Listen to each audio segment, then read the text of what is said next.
तो बात हम किस्सा कुर्सी का में हरियाणा में बदलते हुए राजनीतिक समीकरणों की देख रहे हैं, जहां पर नए सीएम नायब सिंह सैनी सरकार का फ्लोर टेस्ट आज होना है। तो विधानसभा में चर्चा जारी है। मुख्यमंत्री नायब सैनी ने जब सदन में विश्वास मत रखा तो जेजेपी के सभी 10 विधायक सदन से बाहर चले गए। एक निर्दलीय बलराज कुंडू ने भी कार्यवाही छोड़ दी। दरअसल जेजेपी ने व्हिप जारी किया था कि सभी 10 विधायक वोटिंग के दौरान गैर हाजिर रहे। मुख्यमंत्री नायब सैनी ने दावा किया है कि उनके पास 48 विधायकों का समर्थन है। विधानसभा में बहुमत साबित करने के लिए 46 विधायकों का सपोर्ट चाहिए। सैनी की मीटिंग में भाजपा के 41 और 7 निर्दलीय विधायक शामिल हुए थे, यानी 48। और इससे पहले बीजेपी जेजेपी के साथ मिलकर हरियाणा में सरकार चला रही थी, लेकिन लोकसभा सीटों में बंटवारे को लेकर बात नहीं बन पाई, जिसकी वजह से बीजेपी ने गठबंधन तोड़कर निर्दलियों के सहारे नई सरकार बना ली। मनोहर लाल की जगह नायब सिंह सैनी को विधायक दल की बैठक में नेता चुना गया। और अभी सीधे रुख करते हैं सदन का, जहां पर मुख्यमंत्री नायब सिंह सैनी संबोधित कर रहे हैं। जब मैं वहां बोल रहा था, अभी की बात है 6-7 रोज पहले की, बहन जी को कहना चाहूंगा कि आजकल बहुत लोग बीजेपी की तरफ खींच रहे हैं, आ रहे हैं, ध्यान करें, वहां में स्थिति ठीक नहीं लग रही है।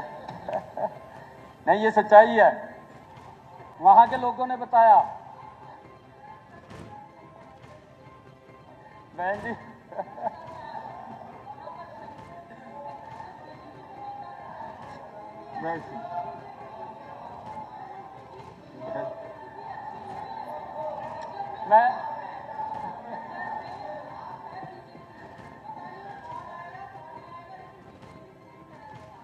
नहीं, ये मैं सच्चाई बताई है बहन जी, लोगों की बात बता रहा हूं। मैं अपनी तरफ से नहीं बोल रहा हूं। नहीं, बहन जी ने कहा है बेरोजगारी में नंबर 1 है हरियाणा, ये बहन जी ने कहा। मैं उसको ऊपर बता रहा हूं, मैं चल साहब बता रहा हूं ना, बहन जी को मेरी बात भी सुन लो। मैं उसी को ऊपर बता रहा था, मैं कोई वैसे नहीं बता रहा था। इन्होंने ये कहा है कि बेरोजगारी में नंबर 1 है, मैं तब बता रहा हूं।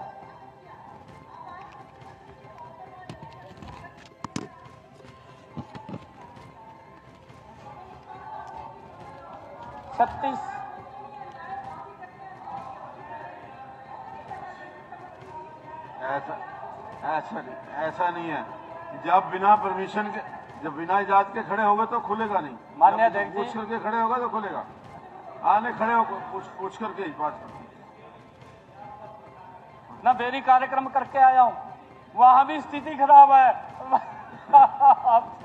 वहां भी स्थिति खराब है, मैं देख के आया हूँ, मैं ग्राउंड पे रहा हूँ।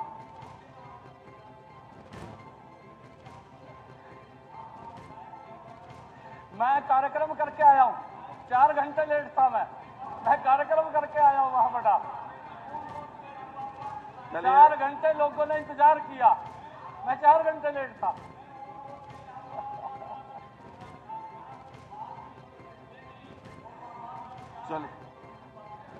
चलिए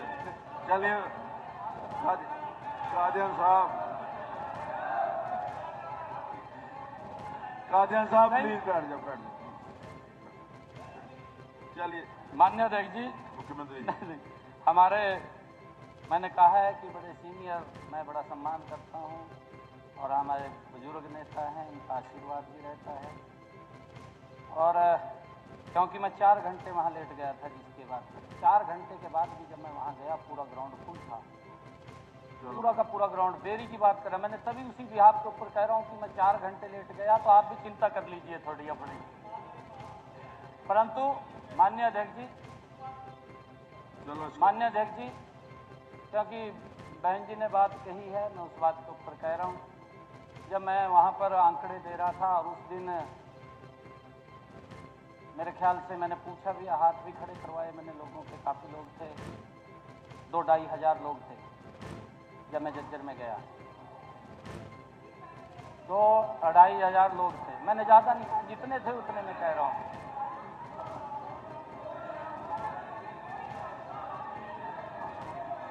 माननीय अध्यक्ष जी, जब मैं वहां पर गया तो नौकरी की बात हो रही थी।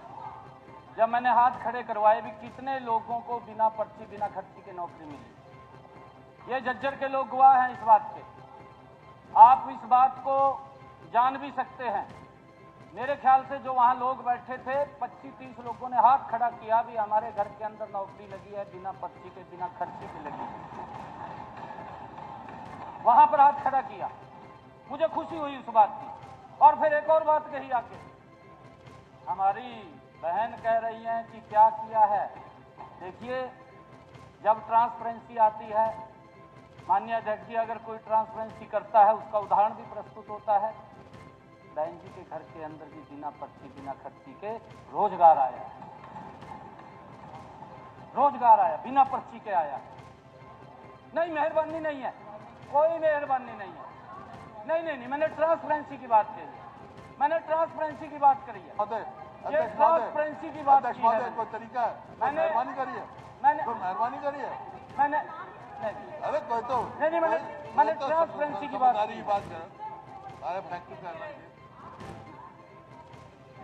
Thank you.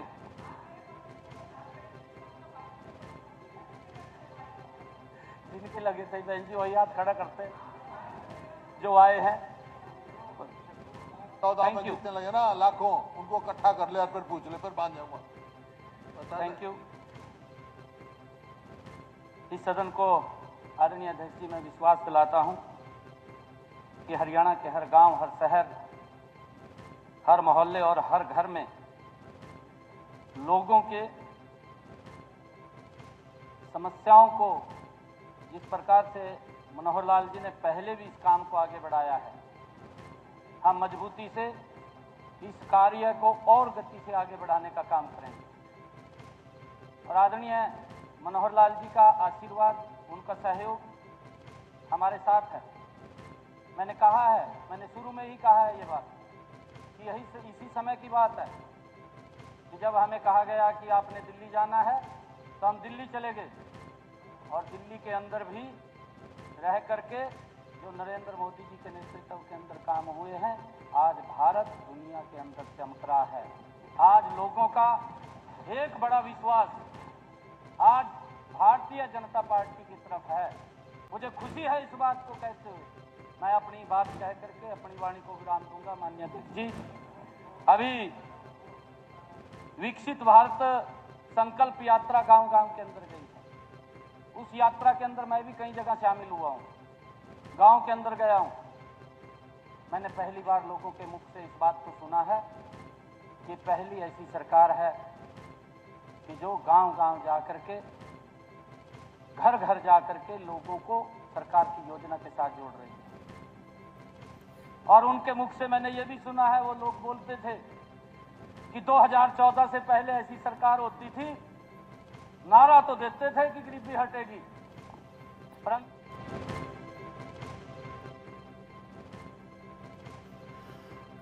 तो हरियाणा के मुख्यमंत्री नायब सिंह सैनी इस वक्त सदन में अपनी बात रख रहे हैं और फ्लोर टेस्ट होने वाला है। इस वक्त हमारे साथ दो खास हमारे वरिष्ठ हमारे साथ जुड़ रहे हैं। Alok Mehta sir, editorial director हमारे साथ इस वक्त जुड़ रहे हैं ITV नेटवर्क, और प्रोफेसर मनोज कुमार, राजनीतिक विश्लेषक के तौर पर हमारे साथ जुड़ रहे हैं। सबसे पहले आलोक सर, हम आपका रुख कर लेते हैं। आलोक सर, हरियाणा में जो कुछ भी चल रहा है उसके अंदर खाने क्या चल रहा है? क्या ये नायब सिंह सैनी के तौर पर कोशिश की जा रही है वहां पर कि एक नई लीडरशिप तैयार की जा सके, या फिर ये सारी कवायद इसलिए हुई कि जेजेपी को भी उसका राजनीतिक रसूख बताने का शायद बीजेपी को लगा कि वक्त आ गया है? देखिए राजीव जी, हमने पहले भी चर्चा की थी। भारतीय जनता पार्टी और खासकर प्रधानमंत्री नरेंद्र मोदी ने पिछले कुछ वर्षों में लगातार ऐसे नए नेता खड़े किए जो विभिन्न राज्यों में अधिक प्रभावी ढंग से काम कर सके। मनोहर लाल जी का भी कोई नहीं सोचता था और इसी तरह नायब सिंह जी का भी है। तो मुझे ऐसा लगता है कि अगले चुनाव के लिए और मनोहर लाल जी को एक दूसरी बड़ी भूमिका देने के लिए, और तीसरा आपने जो कहा वो भी सही है, जेजेपी चौटाला परिवार, अपना परिवार जिस तरह से उनका आगे बढ़ा है, परिवार में भी आपस में 2-3 भाई सब अलग अलग भी हैं, ऐसी स्थिति में निश्चित रूप से उनको अपनी शक्ति का भी पता हो और जैसे कहते हैं एक तीर से दो शिकार हो जाए। कांग्रेस भी जो जाट वोट के नाम पर कर रहा है उसको भी काटने में सुविधा होगी। चौटाला की अपनी ताकत दिखेगी, विधानसभा चुनाव में हो सकता है फिर उसका भी उनको कुछ हिस्सा मिल जाए, और उसके बाद लेकिन लोकसभा चुनाव में यदि वो भारतीय मैंने कांग्रेस पार्टी और आम आदमी पार्टी ने समझौता किया है उसका एक करारा जवाब बीजेपी दे सकेगी, ये ऐसा लगता है। बिल्कुल, इस पर विश्लेषण तो लगातार हम करेंगे ही, लेकिन अभी सदन वापस लिए चलते हैं क्योंकि नायब सिंह सैनी जो कि मुख्यमंत्री हैं कुछ बोल रहे हैं और भी चर्चा यहाँ पर जारी है।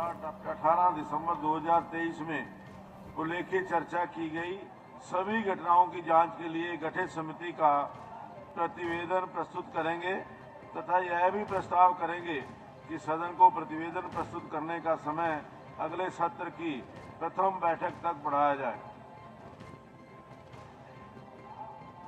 आदरणीय अध्यक्ष महोदय, हरियाणा विधानसभा की फैक्ट फाइंडिंग कमेटी जो कि वास्तव में government girls senior secondary school Uchana Mandi Jind के अभी रिपोर्ट माननीय अध्यक्ष जी आई नहीं।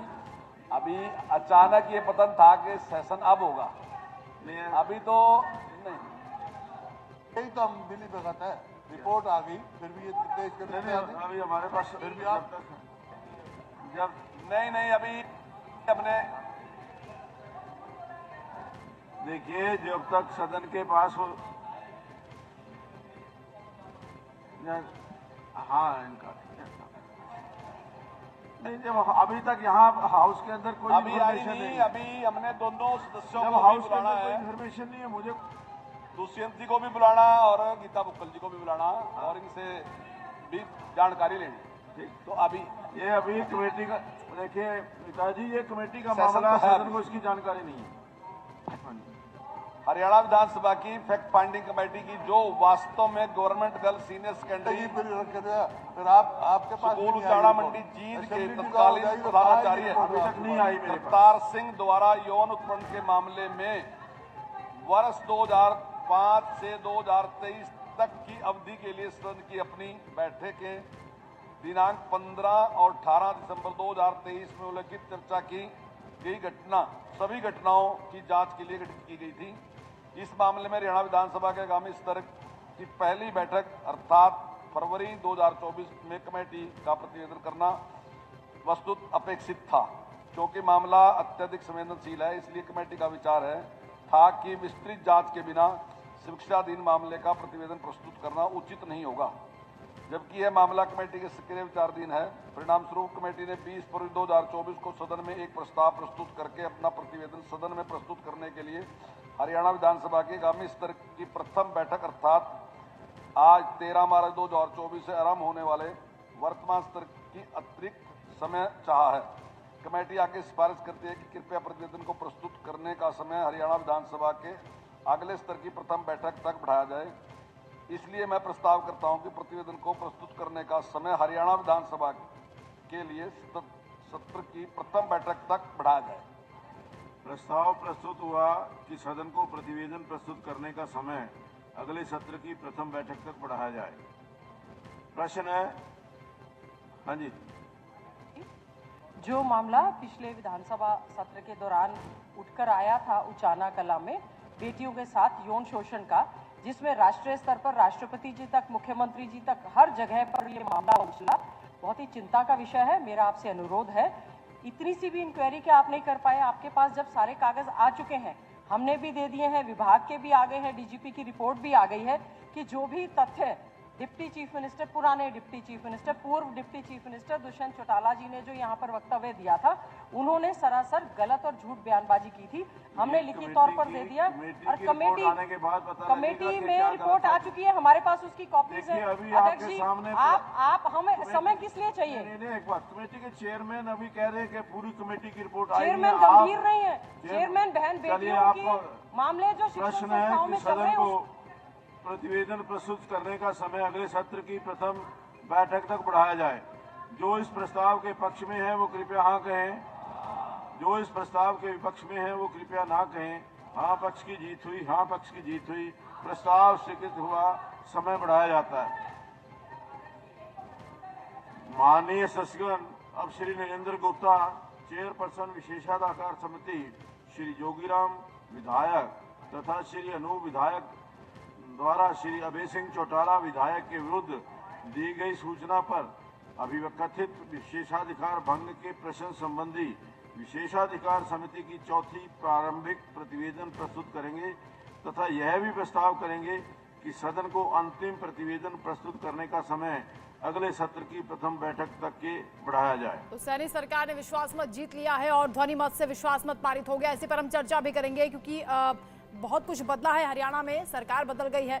प्रोफेसर मनोज कुमार जी भी हमारे साथ जुड़े हैं। प्रोफेसर साहब, क्योंकि जेजेपी अलग हो गई है, 25% वोट बैंक जो जाट समाज से आता है, आपको लगता है कि इसमें कहीं ना कहीं जरूर असर पड़ेगा?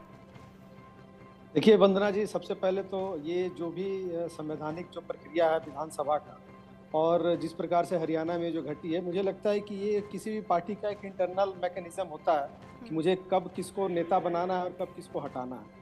रही बात कि अभी लोकसभा का चुनाव है और लोकसभा का चुनाव अभी जिस प्रकार से चुनाव जिस मोड में जा रहा है वो बहुत ही मतलब इस देश के लिए और आने वाले भविष्य के लिए बहुत ही इम्पोर्टेंट है। उसमें हरियाणा चूंकि दिल्ली से सटे हुए राज्य है और वहाँ पे हर तरीके का सिचुएशन हो चुका है। अगर आप पिछले 10 साल का देखिए, वहाँ का जो कार्यकलाप जिस प्रकार से मनोहर लाल जी ने जो काम किया और उसके बाद आज चुनाव के समय उनको हटाया जाना और उसके बाद जो दूसरी जो रीजनल पार्टी है जिसको अलग हट के चुनाव लड़ रही है, तो मुझे लगता है कि भारतीय जनता पार्टी ही आज के डेट में एक ऐसी पार्टी है जो जनता की नब्ज को समझती है और उसको समझने के बाद अपने पार्टी में परिवर्तन बिल्कुल फैसला सोच समझ कर लिया गया है। लेकिन फिर भी ये सवाल जरूर लोगों के मन में है कि अचानक ऐसा क्या हुआ, लोकसभा चुनाव से ठीक पहले मुख्यमंत्री बदला गया है। इस पर हम आगे भी चर्चा जारी रखेंगे। फिलहाल वक्त हो चला एक छोटे से ब्रेक के बाद आगे भी चर्चा करेंगे क्योंकि हरियाणा की जो पॉलिटिक्स है वो लगातार बदल रही है। सरकार बदलने के पीछे की वजह भी बहुत जल्द साफ होगी।